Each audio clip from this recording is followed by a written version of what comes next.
భార్య: ఏమండి, మనమిద్దరం పక్కపక్కనే ఉన్నా దోమలు మిమ్మల్ని మాత్రమే ఎందుకు కుడుతున్నాయంటారు? భర్త: ఏముంది, మిమ్మల్ని కుట్టాలంటే వాటి ముక్కు మొదట నీ మేకప్ దాటాలి, ఆ తర్వాత చర్మాన్ని చేరాలి, అప్పుడు లోపల ఉన్న రక్తాన్ని తాగాలి. అలా జరగాలంటే దోమలకు సూదులు కావాలి. అలా చేయలేకే ఇలా మా రక్తం తాగుతున్నాయి.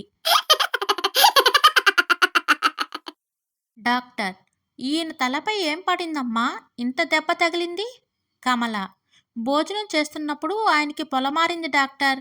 తినే చేత్తో కొడితే బాగోదని పక్కనే ఉన్న చెంబుతో కొట్టాను అంతే.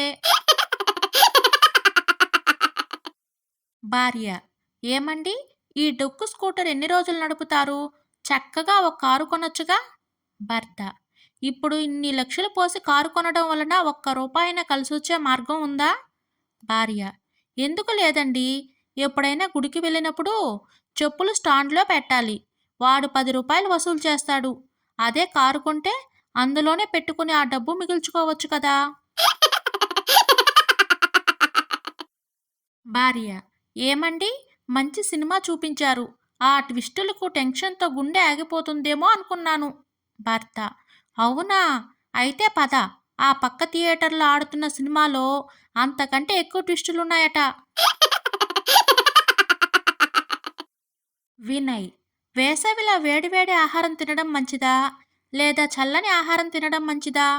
విజయ్: నోరెత్తకుండా మీ ఆవిడ ఏది వండి పెడితే అది తినడం మంచిది. పుష్ప: ఉదయాన్నే శ్రీవల్లి ఇంటికి వెళ్ళి ఐ లవ్ యూ చెప్పా. కేశవ: సూపర్, ఓకే చెప్పిందా?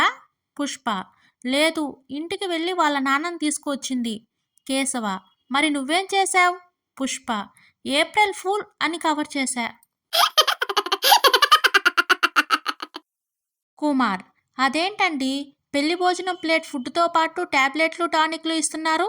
రాజేష్: ఈ మధ్య ఎవరినైనా భోజనం చేయమంటే బీపీ, షుగర్, గ్యాస్ ఇలా రకరకాల వ్యాధులు అంటున్నారు. అందుకే ఫుడ్తో పాటు మందులు కూడా అందిస్తున్నాం. సరళ: స్వామీజీ, అమ్మాయి పెళ్లికైనా అబ్బాయి విదేశీ ప్రయాణానికైనా నెలలో మొదటి 2-3 రోజుల్లోనే ముహూర్తాలు పెట్టండి.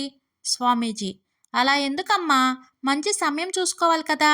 సరళ: సమయం ఏమోనండి, ఆయనకు జీతం వచ్చేది అప్పుడే కదా.